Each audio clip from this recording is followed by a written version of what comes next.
Bonjour à tous et bienvenue sur In The Paint. Yeah. À ma droite, l'homme fort, l'homme sûr. Gars, toi t'es en train de me faire des compliments, je suis pas d'accord. Tu m'as manqué. Tu m'as abandonné. Tu m'as manqué. Ah, c'est comment mec? Ça va, ça va, ça L'expérience va. au Mozambique. C'était parfait, c'était super. Gars. Tout de suite, le sommaire. Milwaukee Bucks. C'est quoi le projet? Anthony Davis. Et son armée de l'ombre. Houston Rockets. Mission titre.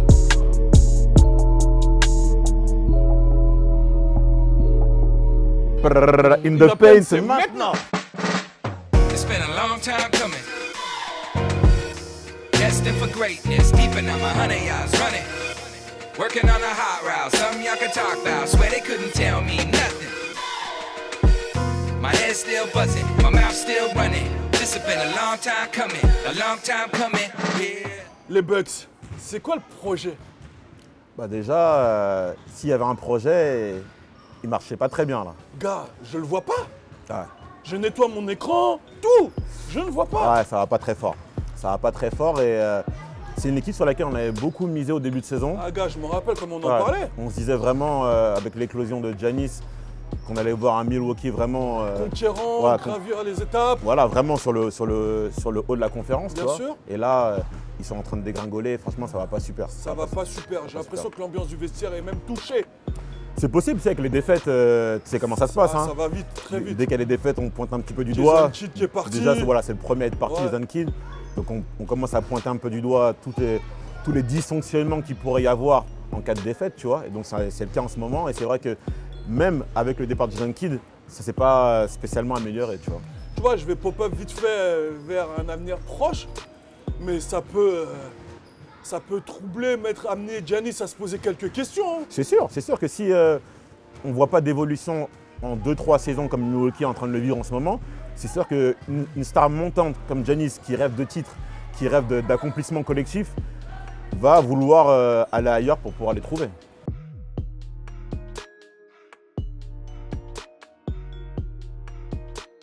Moi, je pense qu'il leur manque vraiment des gros shooters extérieurs qui peuvent laisser plus de place à Giannis, justement pour faciliter un petit peu le jeu. Et on voit aussi, pour moi, qu'ils ont fait peut-être une erreur un petit peu de jugement sur ce qu'allait devenir Giannis, justement. C'est-à-dire, je pense qu'ils ont misé sur un joueur très complet, qui peut vraiment tout faire, mais pour l'instant, on voit plus un scoreur qu'un facilitateur de jeu. Ah, mais il frise le ballon. Tu vois, c'est un mec Il frise le ballon. qui a Il est très très fort. Voilà. Attention, on ne critique pas Giannis, il est très très fort. Mais la notion de spacing et la notion de jeu en mouvement disparaît. C'est ça en fait. Parce qu'on Voilà. joue en réaction vis-à-vis de ce que va faire Giannis et pas dans une logique de mouvement. Tu vois, il a pas du tout le même profil qu'un LeBron par exemple, qui lui cherche beaucoup la passe Passe. et l'espace dans le jeu. Lui, avec Giannis, c'était très concentré, très resserré. Et justement, si tu n'as pas beaucoup de shooters à côté, ça peut devenir un jeu en attaque assez compliqué et pas super beau non plus, tu vois.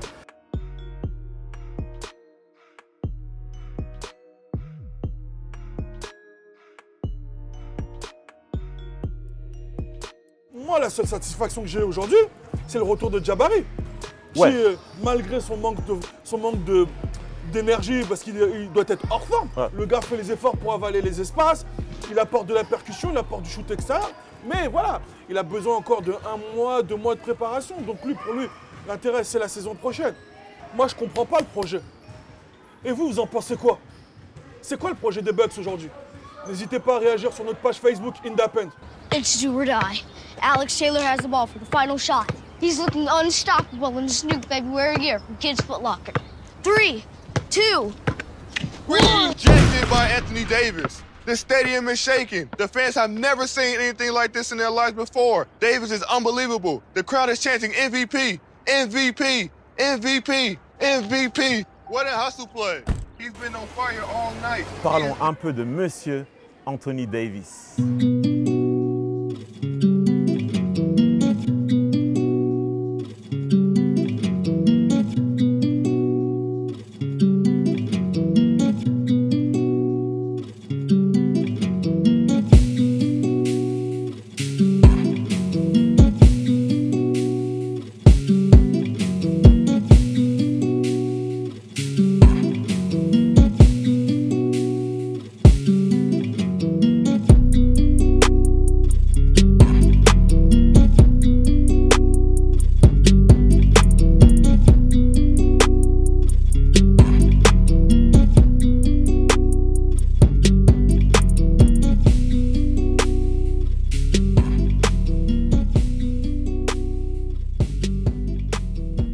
T'en penses quoi, gros? Ouais, vraiment, vraiment.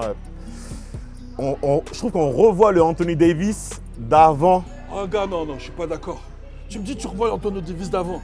Non, parce que là, il n'a rien. Ouais. Là, en fait, ce qui l'entoure, c'est chaud. Cousins, c'est pas là. Et nous, on l'avait annoncé comme d'un nom de la force. Le gars fournit en défense et en attaque. Il est dominant à l'état pur. Et derrière, pourquoi je dis l'armée de l'ombre? Il a ces petits soldats qui arrivent. Un peu façon la scène Game of Thrones. Comme Jon Snow, il va s'attaquer face à toute l'armée. Et que derrière, il y a ces gars qui arrivent. Franchement, ça me fait plaisir de voir Drew Holiday, Etuan Moore, Mirotic arriver et lui donner un coup de main. Ça fait qu'aujourd'hui, mais gros, franchement, c'est impressionnant. C'est impressionnant. Surtout que j'avais un vrai doute sur l'état de santé de Davis. On sait qu'il a des problèmes récurrents au niveau des blessures. On sait qu'il a un peu la même maladie que Rose. Hein. Ouais, la fragilité. Et pourtant, chaque soir, il fournit.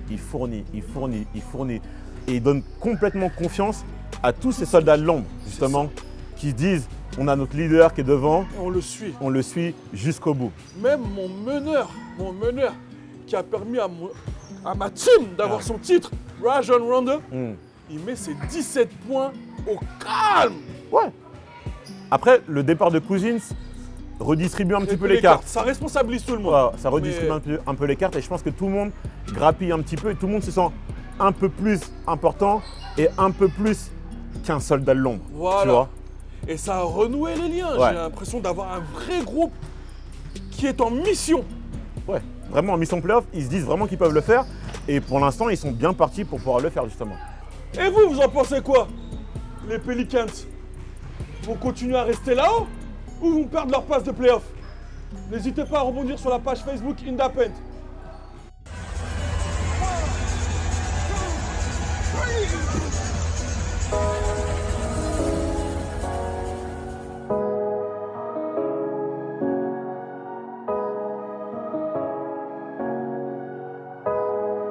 Ill will make the beat bounce.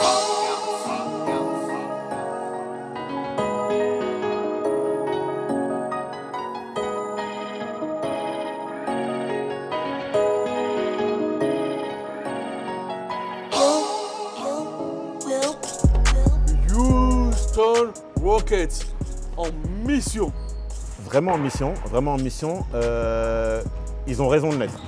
Franchement, ils ont raison et ils peuvent plus le cacher aussi. Ils peuvent plus le cacher. Quand tu vois ce qu'ils sont en train de faire depuis le début de saison, quand tu vois qui y a dans l'équipe, pour moi, ils ont vraiment raison de l'être. Ils peuvent vraiment le faire. Pour moi, ils ont déjà un bon jeu collectif. C'est une équipe qui se passe bien la balle. Il y a beaucoup de tirs après passe, notamment à 3 points. Mais ils ont en plus maintenant 2 joueurs, peut-être 2 des 5 meilleurs joueurs en isolation de la NBA. C'est Chris Paul et James Harden qui sont vraiment très forts en isolation. For the break now, watch James giving him. Go ahead and shoot. Shoot it, Chris. Shoot it. You got it. Man, that gives you the confidence when your teammates are right behind you. You can hear them in your ear. Moi, j'ai envie de me focus sur un peu les hommes de l'ombre. Ouais. Ces gars qui ont les mains dans le cambouis. PJ Tucker, Ouais. Clint Capella, Ouais. Trevor Ariza, Nene, Black. Ces gars-là, ça fait plaisir. Ouais.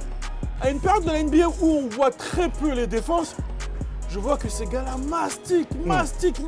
Et ils sont un peu quelque part l'identité défensive et la réussite des Rockets. Ouais.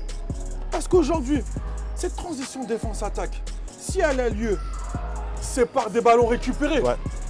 Par ces gars comme PJ Tucker qui va se mêler à des postes 4 qui sont réellement des postes 4, voire des postes 5 quand ils jouent en small ball. Ouais.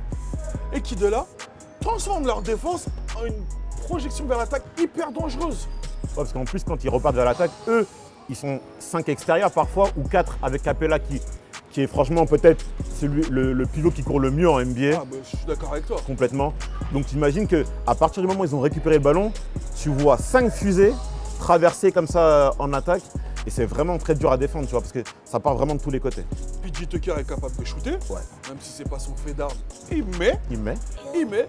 Et les couloirs d'un contre un sont libres Donc tu peux voir 1, 2, voire 3 kicks avant de prendre un tir. Ouais. Les chips là, c'est apport. J'ai envie de te dire, au début de saison, j'aurais pu mettre comme responsable de l'année Danny Ainge, mais ce que les gars d'Houston ont fait, Ouais, l'équilibre et tout ce qu'ils ont pu récupérer à gauche, à droite, c'est chapeau. vraiment impressionnant. Faisons un focus justement sur Clint Capela. Le gars, side to side, va. Tu prends les stats de tous les intérieurs, c'est celui qui va le plus vite. Ouais. Et il score. Il score. Ouais, c'est un vrai bon finisseur. Moi, j'avais un doute sur sa saison. Pourquoi? Quand on apprend rapidement qu'il n'a pas signé sa prolongation.